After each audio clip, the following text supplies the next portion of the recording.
অফারটি শুধুমাত্র ভারত এবং বাংলাদেশের দর্শকদের জন্য প্রযোজ্য। তুই ওনার সামনে আর কখনো যাবি না কুট্টুস, কখনো না। তুই জানিস না আজ ওখানে যাওয়ার পর তোর মাম্মা বাবাকে কত অপমানিত হতে হয়েছে, কত লজ্জিত হতে হয়েছে। I am sorry. আর কখনো এরকম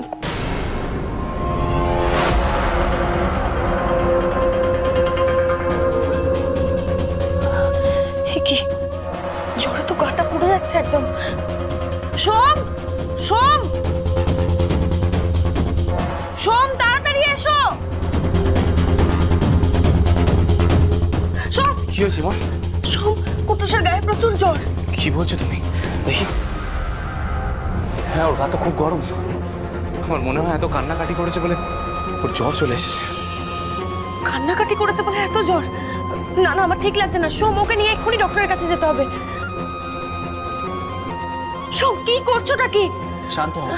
আরে ওকে নিয়ে হসপিটালে যেতে হবে, প্লিজ। কাকে ফোন করছো সোম? হ্যালো ডক্টর, আমি সোম বলছি, সোমরাজ। হ্যাঁ, বলছি আমার ছেলে কুট্টুস, ওর খুব জ্বর এসেছে, ওর টেম্পারেচার খুব হাই। আপনি কাইন্ডলি আসতে পারবেন? হ্যাঁ, ওকে ওকে ওকে, হ্যাঁ, থ্যাংক ইউ। কি বললো? উনি আসছেন।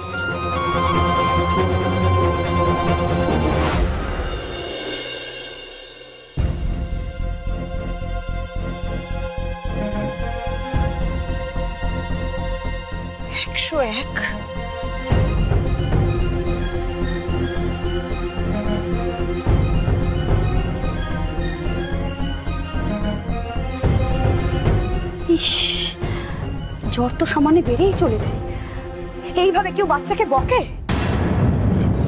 আরে বাবা, ও তো বাচ্চা, ও তো বায়না করতেই পারে যে আমি বন্ধুর বাড়িতে যাব। সেটা তোমাদের খোঁজ নেওয়া দরকার ছিল। তখন খোঁজ না নিয়ে এখন বকাবকি করলে চলে?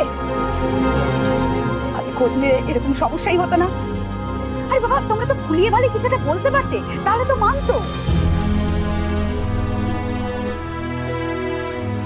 আর তোমার বাবা বৌমা, উনি কেরম মানুষ গো?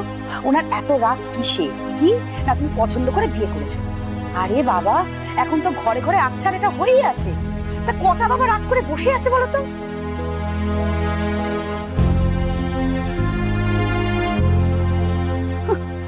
আর তুমিও তোমার ওই বাবার রাগকে মাথায় করে নিয়ে বসে আছো। আরে বাবা, তুমি যদি সামলাতে নাই পারো তাহলে পাত্তা দিও না, সব ছেড়ে দাও। তা না শুধু শুধু আমার সামনে আমার নাতিটাকে বকলে। শোনো বৌমা, এরপরে কোনোদিন যদি আমার সামনে নাতিকে বকেছো তাহলে আমার থেকে খারাপ কেউ হবে না, আমি বলে দিলাম। বাবু, বাবু আছিস এখানে? হ্যাঁ উনি বলো। শোন বাবু, তোকেও একটা কথা বলে রাখি, তুইও তোর শ্বশুরের সামনে কোনোদিনও যাবি না। এই যদি হতো না আমাদের গ্রাম, এই সামান্য ঝামেলা কথাবার্তায় মিটিয়ে দিত। দেখতিস না সব রাগ কোথায় উড়ে চলে যেত। আর কে চেয়েছে ওনার সম্পত্তি? তোর কি কিছু কম আছে? শোন বাবু, তোর যা আছে না, 4 পুরুষ বসে খেলেও শেষ হবে না। মনি প্লিজ এখন এসব থাক না, কুট্টুস আগে সুস্থ হোক। শোন, ডাক্তারবাবু তো এখনো এলেন না। আমার মনে হয় সামনের ক্রসিং এ ট্রাফিক জ্যামে আটকে গেছেন, এখনো 8 ঘন্টা হয়নি, চলে আসবেন উনি। ধৈর্য ধরো বৌমা, তুমি ধৈর্য ধরো, আমার নাতির কিচ্ছু হবে না, তুমি ধৈর্য ধরো। শোন, এলেন বোধহয়, দেখো না একবার। আমি দেখছি।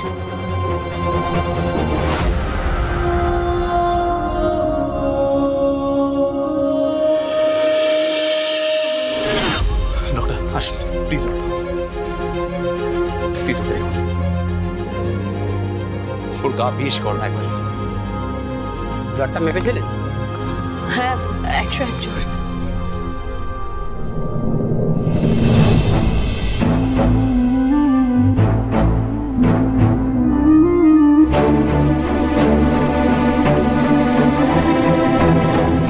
আমি ওষুধ দিচ্ছি, ওষুধটা কিছু খাইয়ে দিন। সকাল পর্যন্ত যদি জ্বর না কমে তাহলে হসপিটালে নিয়ে আসুন, আমি অ্যাডমিট করে নেব। হসপিটালে দিতে হবে। শোন,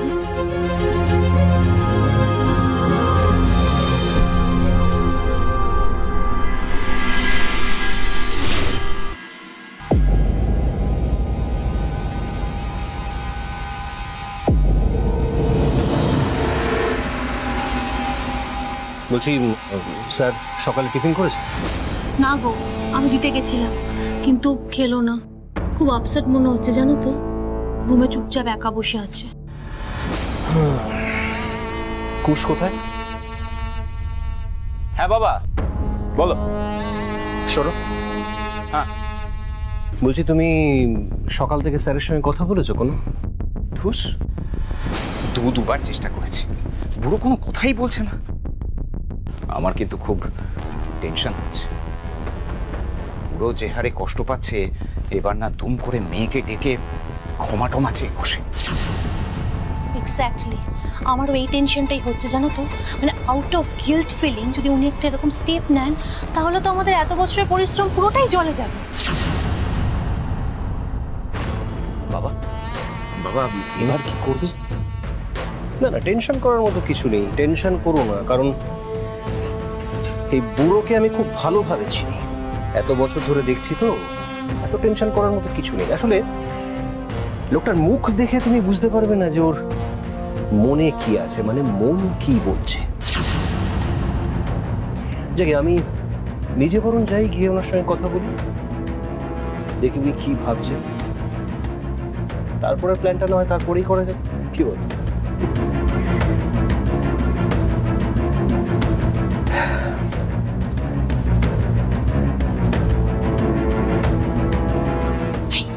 দাঁড়িয়ে আছো, চলো শুনি কি বলছে।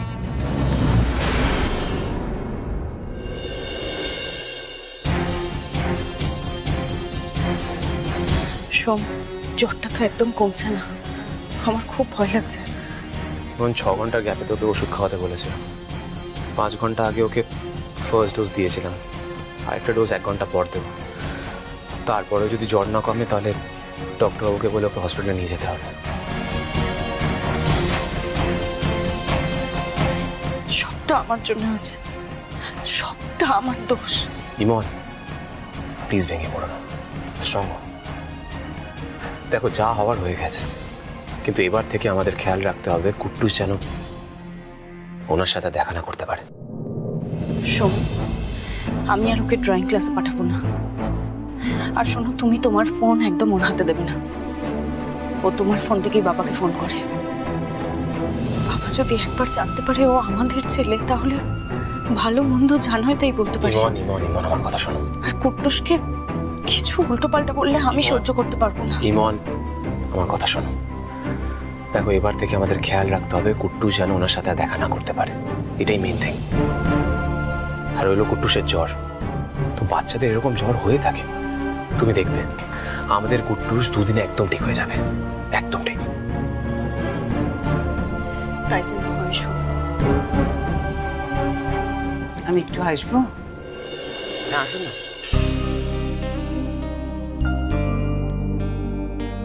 বলছি যে চা এনেছিলাম, কাল দুপুরের পর থেকে তো কেউ কিচ্ছু মুখে তোলেনি, একটু চা বরং খেয়ে নেন। না এখন ইচ্ছে করছে না, আপনি রেখে দিন, পরে খেয়ে নেবো। আচ্ছা, কুটুসের জ্বরটা এখন কেমন আছে, একটু কমেছে? না কমলদি, জ্বর কমছে না। দেখি আর কিছুক্ষণ না হলে হসপিটালে নিয়ে যাব। আমি একটা কথা বলবো? আপনারা যে কুটুসের নামে পুজোটা দেবেন ঠিক করেছিলেন, সেটা তো পিছিয়ে গেল। আমি বলছিলাম কি ওই পুজোটা ওই দিনে দিয়ে দিন। মানে একবার যখন ঠিকই করে ফেলেছিলেন, ওই ওই ওই কথাটা আর অন্যথা করবেন না। ওই দিনই বরং কুটুসের নামে পুজোটা দিয়ে দিন, দেখবেন ভালো হবে। পুজো? হ্যাঁ, মাকে পুজো দেবেন বলেছিলেন, যে দিনটা ঠিক করে রেখেছিলেন সেদিনটাই পুজোটা দিয়ে দেওয়া উচিত। কুটুসে ভালো হবে, দেখবেন।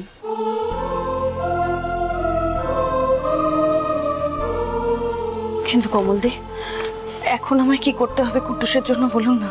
কুট্টুসের জ্বরটা তো কমছে না, কি করব বলুন না, আপনি যা বলবেন আমি তাই করব। দেখুন, আপনার মন এত পরিষ্কার, আপনার কোনো অকল্যাণ হতে পারে না। দেখবেন আপনি কুট্টুস ঠিক ভালো হয়ে যাবে। আর একটা কাজ করতে পারেন, আপনি না মা ষষ্ঠীর ব্রত করতে পারেন। মানে মাই তো আমাদের সন্তানদের রক্ষা করেন, তাদের দেখে রাখেন। অবশ্যই এবার তো শেষ হয়ে গেল ব্রতের সময়, আপনি বরং বলে রাখুন না যে পরের বার থেকে আপনি করবেন। তাহলে এখন কি করব কমলদি? এখন কি করবেন? ঘরে তো মা আছেনই, যান তাকে গিয়ে সব বলুন। আপনার যত দুশ্চিন্তা সব তার পায়ে নিবেদন করুন। তো বলুন মাকে যে পুজোটা আপনি দিয়ে দেবেন, আর তারপর মায়ের চরণের বেলপাতা এনে কুট্টুসের মাথায় ছুঁয়ে দিন, দেখি জ্বর কমে কিনা। মা চাইলে সব হয়। সোম, তুমি একটু কুট্টুসের কাছে থাকো, আমি আসছি কমলদি। একটা কথা, মায়ের কাছে যাবার আগে স্নান সেরে যাবে।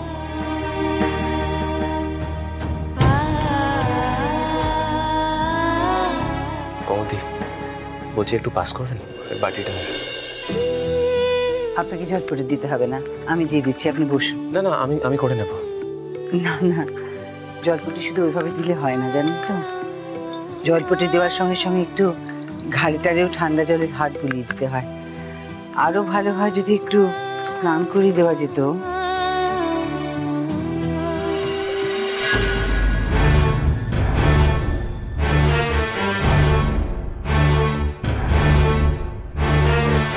কি ব্যাপার স্যার, আপনি এখনো রেডি হননি? কোর্টে যাবেন না আজকে? তো বড় বড় কেস আছে, মানে বড় বড় ক্লায়েন্টদের কেস।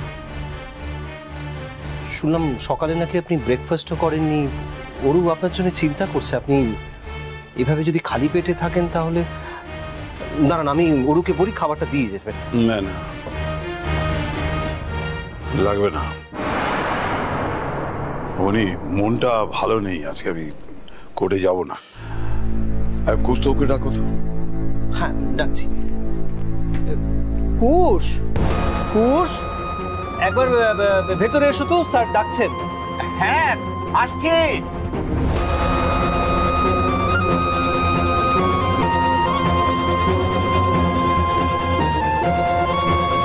বাবা শোনো কৌস্তব, আজ থেকে আমার পেন্ডিং কেসগুলো তুমি দেখবে। আমি বাবা, তোমার সব বড় বড় কেস, সব হাই প্রোফাইল ক্লায়েন্ট, আমি কি তোমার মতো হ্যান্ডেল করতে পারবো? না পারার কি আছে, এতদিন তুমি আমাকে অ্যাসিস্ট করেছো। আর তাছাড়া তুমি যদি কোথাও আটকে যাও তার জন্য তো আমি রইলাম। তোমাকে আমি 2 বছর সময় দিচ্ছি, তারপরেই তোমাকে আদিত্য চ্যাটার্জির জায়গাটা নিতে হবে। তোমার আশীর্বাদ থাকলে আমি নিশ্চয়ই পারবো বাবা। পারতে তোমাকে হবেই কৌস্তব, আর তুমি যে পারবে সে বিশ্বাস আমার আছে। এতদিন তুমি আমার জুনিয়র ছিলে, এবার পরপর কেসগুলো জিতে তুমি দেখিয়ে দাও তো তুমি আমার যোগ্য উত্তরসূরি। অবনী স্যার, আজ থেকে তুমি কৌস্তবের ম্যানেজার।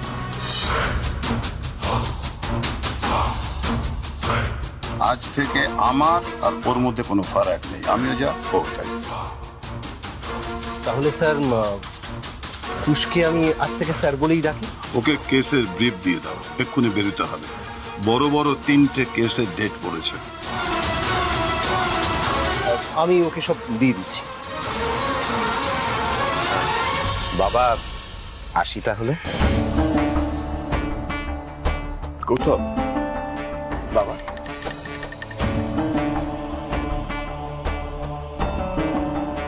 কনফিডেন্টলি আর্গু করবে, একটা পয়েন্টেও অপোনেন্টকে ছেড়ে দেবে। যাও, ভালো হবে। আসছি। এসো।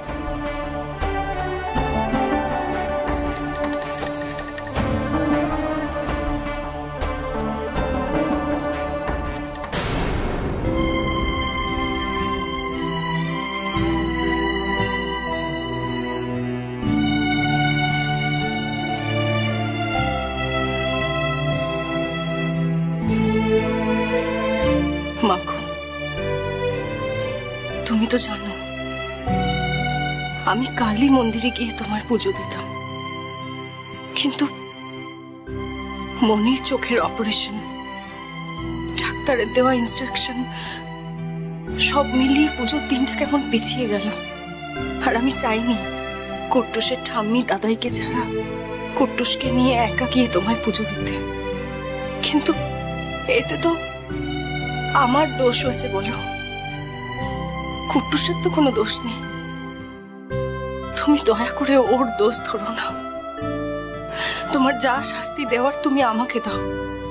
আমি অন্যায় করেছি, কিন্তু কুট্টুসকে ভালো করে দাও মা। খুব বড় ভুল হয়ে গেছে মা। তোমাকে আমরা যেদিন পুজো দেবো বলেছিলাম সেই দিনই তোমার পুজো দেবো। আর কখনো এমন ভুল হবে না। আমরা যে তোমার ভরসাতেই আছি, আমাদের তুমি ফিরিও না।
হাত বার করো।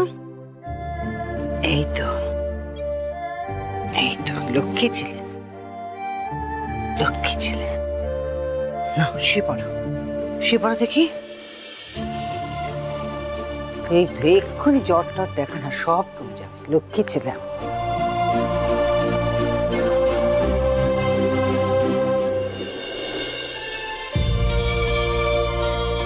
বুঝে হলো? হ্যাঁ কমলদি। মাথা ছুঁয়ে দে। আমি ওকে গাটা মুছিয়ে জামা কাপড় সব ছাড়িয়ে দিচ্ছি, ছুঁয়ে দিন।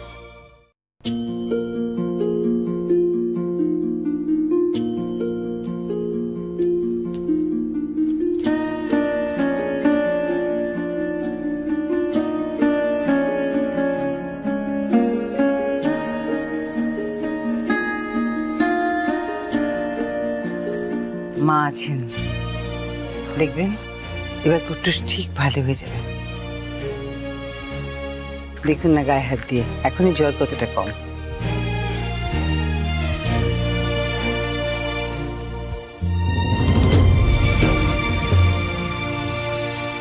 কমলদি, আপনি প্লিজ একটু কুট্টুসের পাশে থাকুন। ইমন, এসো না বাইরে, তোমার সাথে কিছু কথা আছে। কমলদি, আপনি একটু বসুন।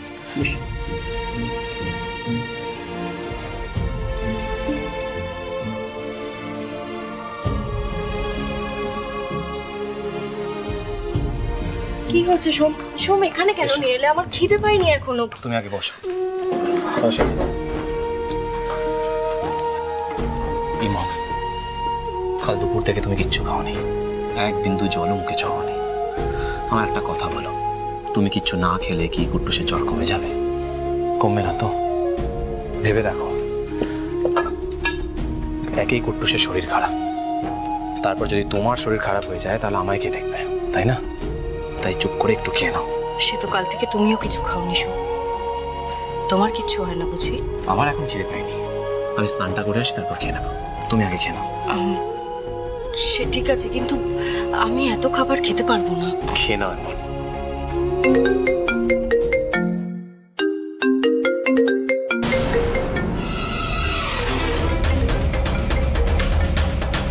কি হয়েছে? কার ফোন? অফিস থেকে। তুমি খাও, আমি কথা বলে আসছি।